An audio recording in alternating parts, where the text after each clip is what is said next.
ఆర్టీసీని ప్రభుత్వంలో విలీనం ప్రక్రియను ప్రభుత్వం వేగవంతం చేస్తుంటే మోదీ సర్కారు మోకాలడ్డుతోంది. ప్రస్తుతం నడుస్తున్న అసెంబ్లీలో బిల్లు పాస్ చేయాలనే దృఢ సంకల్పంతో కేసీఆర్ సర్కారు చేస్తున్న ప్రయత్నాలను రాజ్ భవన్ గవర్నర్ వ్యవస్థతో అడ్డుకుంటోంది. ఆర్టీసీని ప్రభుత్వంలో విలీనం చేసే బిల్లు కార్యాచరణను ప్రభుత్వం యుద్ధ ప్రాతిపదికన పూర్తి చేసింది. సాంకేతికంగా ఇది మనీ బిల్లు కావడంతో ఆమోదం కోసం గవర్నర్కు పంపింది. అసెంబ్లీ సెషన్ పూర్తయ్యేలోపు గవర్నర్ తన ఆమోదం తెలపాల్సి ఉంది. కాగా దీనిపై ఆమోదముద్ర వేయకుండా గవర్నర్ తాత్సారం చేస్తున్నారు. దీంతో ఆర్టీసీ కార్మికుల్లో ఆందోళన వ్యక్తమవుతుంది. గవర్నర్ వైఖరిపై కార్మికులు ఆవేదన చెందుతున్నారు. తెలంగాణ ప్రభుత్వంపై వ్యతిరేక ధోరణితో మిగతా బిల్లులను ఆపినట్లే ఆర్టీసీ విలీన బిల్లును కూడా అసెంబ్లీలో ప్రవేశపెట్టకుండా ఆపుతున్నారని ఆందోళన చెందుతున్నారు. ఆర్టీసీ కార్మికుల్లో అధిక శాతం బడుగు బలహీన వర్గాలు పేదలే ఉన్నారు. వారిని ఇబ్బంది పెట్టేలా గవర్నర్ వ్యవస్థ వ్యవహరించడం ఏంటని ప్రశ్నిస్తున్నారు. ప్రభుత్వంలో విలీనంతో తమ కష్టాలు తీరుతాయనుకుంటే ఎందుకు ఇబ్బంది పెడుతున్నారని ఆర్టీసీ కార్మిక కుటుంబాలు ఆగ్రహం వ్యక్తం చేస్తున్నాయి. ఆర్టీసీ విలీనంపై కమలం పార్టీ తీరు ఇదేనా అని నిలదీస్తున్నాయి.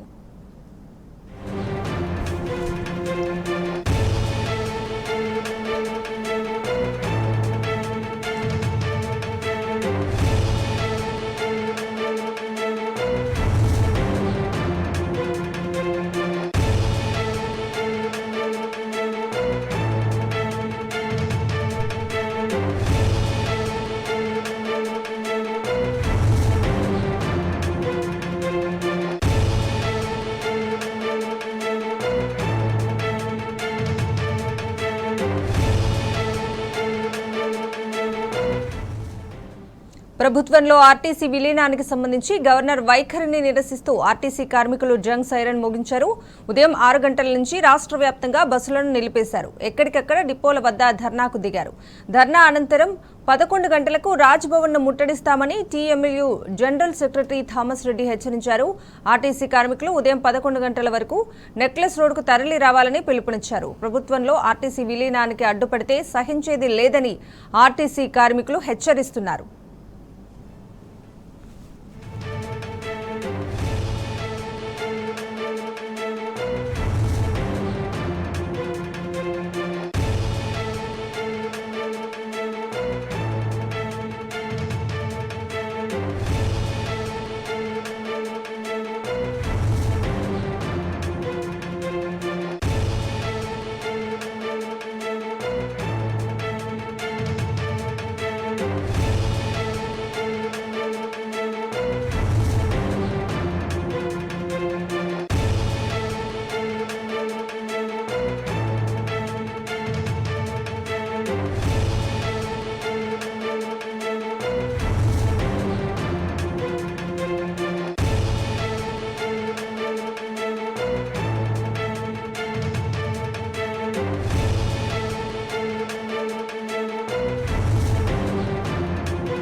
ప్రభుత్వంలో ఆర్టీసీ విలీనానికి సంబంధించి గవర్నర్ వైఖరిని నిరసిస్తూ ఆర్టీసీ కార్మికులు జంగ్ సైరన్ మోగించారు. ఇక ఇదే అంశానికి సంబంధించిన పూర్తి అప్డేట్స్ ని దిల్సుఖ్ నగర్ డిపో నుంచి మా ప్రతినిధి రాజశేఖర్ మరిన్ని వివరాలు అందిస్తారు. సో రాజశేఖర్,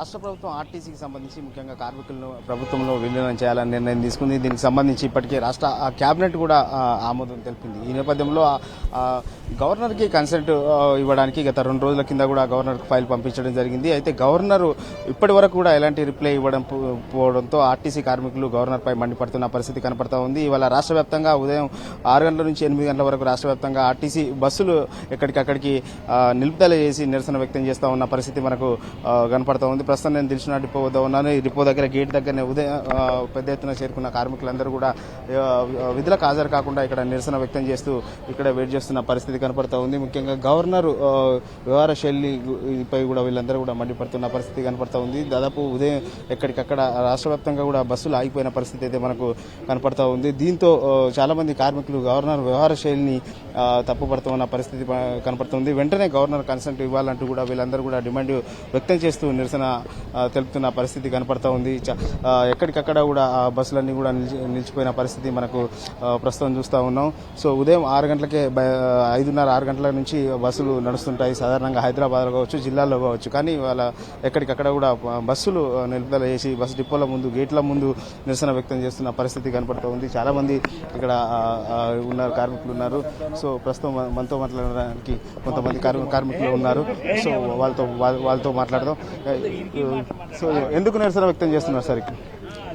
ఇప్పుడు ఏదైతే క్యాబినెట్లో 1వ తారీఖు మాకు కేసీఆర్ గారి అధ్యక్షతన జరిగినటువంటి, మన ముఖ్యమంత్రి అధ్యక్షతన జరిగినటువంటి క్యాబినెట్ మీటింగ్లో ఆర్టీసీ ఉద్యోగులను ప్రభుత్వ ఉద్యోగులుగా గుర్తిస్తున్నామని చెప్పేసి క్యాబినెట్ తీర్మానం చేసి 2వ తారీఖు 3:30 ఏదైతే ముసాయిదా బిల్లును మన రాజ్భవన్కు పంపించడం జరిగింది. రాజ్భవన్లో 2:30 పంపించినటువంటి బిల్లు పైన 3 రోజులు అవుతున్నా ఎటువంటి డిసిజన్ తీసుకోకుండా అలానే పెట్టడం వల్ల దానికి నిరసన వ్యక్తం చేస్తూ రాజ్భవన్లో ఉండేటువంటి గవర్నర్ గారికి ఒకటే విన్నపం చేస్తున్నాము. ఏందనంటే, గవర్నర్ గారు మేమైతే 55 రోజుల సమ్మె చేసినాము, అప్పుడు మా పైన వచ్చినటువంటి దయా జాలి ఈ రోజు కూడా ఈ యొక్క బిల్లు పైన చూపిస్తే 43,373 మంది కార్మికుల లోపల మీరు చిరస్థాయిగా నిలిచిపోతారు. ఏదైతే కార్మికుల పక్షాన నిలబడాలంటే గవర్నర్ గారు ఇమ్మీడియట్ గా ఆ యొక్క బిల్లు పైన సంతకం చేసి తిరిగి కేబినెట్ కు పంపించాలని చెప్పేసి మేము కోరుకుంటున్నాము.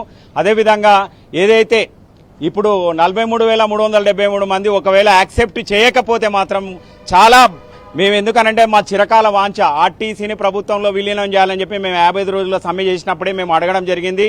అది ఇన్నాళ్లకు నెరవేరబోతున్నటువంటి తరుణంలో ఈ యొక్క వెసులుబాటు ఎందుకు మీరు డిలే చేస్తున్నారు అనేది అర్థం కావడం లేదు. పక్క రాష్ట్రములైనటువంటి ఏపీఎస్ఆర్టీసీలో కూడా విలీనం జరిగింది. అక్కడ కూడా ఒక కమిటీ నివేదించారు. ఇప్పుడు ఏదైతే ఈ అసెంబ్లీ జరుగుతుంది, ఈ సెషన్ లోపల ఈ బిల్లు గిట్లా ముసాయిదా మీరు పంపించడం, డ్రాఫ్ట్ బిల్లు ఏదైతే మీకు పంపించడం జరిగిందో ఆ బిల్లును మీరు ఇమ్మీడియట్ గా సంతకం చేసి మీరు తిరిగి అసెంబ్లీకి పంపించవలసిందిగా విజ్ఞప్తి చేస్తున్నాము ఈ మీడియా ద్వారా. అదేవిధంగా కార్మికుల పక్షాన కూడా 43,377 మంది ఇప్పుడు ఆర్టీసీలో ఉన్నారు. వాళ్ళందరూ కూడా ప్రభుత్వ ఉద్యోగులుగా గుర్తింపబడతారు. ఒకవేళ మీరు డిలే చేసినట్టయితే అసెంబ్లీ సెషన్ ముగిసిపోవడం ఉంది, ఆదివారంతో ముగిసిపోతుంది. కాబట్టి దయచేసి ఈ మీడియా ద్వారా గవర్నర్ గారిని ఒకటే వేడుకుంటున్నాము, తొందరగా ఈ యొక్క ముసాయిదా బిల్లు పైన సంతకం చేసి పంపించవలసిందిగా విజ్ఞప్తి చేస్తున్నాం. మీరు చెప్పండి, ఎట్లా చూస్తున్నారు గవర్నర్కి సంబంధించి ఎట్లా చూస్తాం? ఏమి మా ఎందుకు దయదలిచి ఎట్లన్నా మాకు సాయం చేయగలరని గవర్నర్ని కోరుతున్నాం మేము. ఎందుకంటే గతంలో 55 రోజులు సమ్మె చేసినప్పుడు ఎంత ఇబ్బందులు పడ్డామో ఒక తీపి వార్తతోటి కేసీఆర్ ముఖ్యమంత్రి గారు మాకు మా మీద దయదలిచి గవర్నమెంట్లో విలీనం చేస్తానని చెప్పినారు. కాబట్టి అదేవిధంగా మీ సాయం కూడా మాకు కావాలి. ఇంతమంది చిరకాల ఆశ, అది మీరు ఎట్లయినా మాకు నెరవేర్చాలని గవర్నర్కి కోరుతున్నాం. సో మరికొంతమంది మహిళా కండక్టర్స్ కూడా ఇక్కడ మనకు ఉన్నారు. అమ్మ, ఎట్లా ఇస్తున్నారు గవర్నర్కి సంబంధించి? గవర్నర్ ఇప్పటి వరకు ఎలాంటి సమాచారం ఇవ్వకుండా ఎట్లా చూస్తున్నారమ్మా? సో మహిళా కండక్టర్లు కొంత మాట్లాడడానికి ముందుకు రావట్లేదు. మరికొంతమంది కార్మికులు కూడా ఉన్నారు. ఎట్లా చూస్తూ ఉన్నారా మీరు? ఇది చిరకాల కోరిక. 55 రోజులు సమ్మె చేసినప్పుడు కూడా మేము సమ్మె చేసినాము దీని గురించి. ఆ రోజు ఇప్పుడు కేసీఆర్ గారు ఇప్పుడు ఆల్రెడీ బిల్లు పెట్టారు. కాబట్టి గవర్నర్ గారు మా యందు దయ ఉంచి ఆమోదించవలసిందిగా కోరుతున్నాం. సో మరికొంతమంది ఉన్నారు, ఎట్లా చూస్తున్నాం? 43,000 మందిని గవర్నర్ గారు దయదలిచి ఆ బిల్లుని ఏమంటే అసెంబ్లీకి పంపించారని కోరుతున్నాం. సో సో ఇక్కడ వీళ్ళందరూ కూడా నల్ల బ్యాడ్జీలు ధరించి నిరసన వ్యక్తం చేస్తున్న పరిస్థితి ఉంది. చాలా మంది ఎక్కడికక్కడ ఇక్కడికి వచ్చేసి గేట్ దగ్గర నిరసన వ్యక్తం చేస్తున్న పరిస్థితి అయితే మనకి ఆర్టీసీ డిపో దగ్గర కనపడుతుంది. ఉదయం నుంచి కూడా ఒక్క బస్సు కూడా బయటకు వెళ్లకుండా వీళ్ళందరూ కూడా నిరసన వ్యక్తం చేస్తూ ఉన్నారు. తక్షణమే గవర్నర్ స్పందించవలసిన అవసరం కూడా ఉందని కూడా వీళ్ళు డిమాండ్ చేస్తూ ఉన్నారు.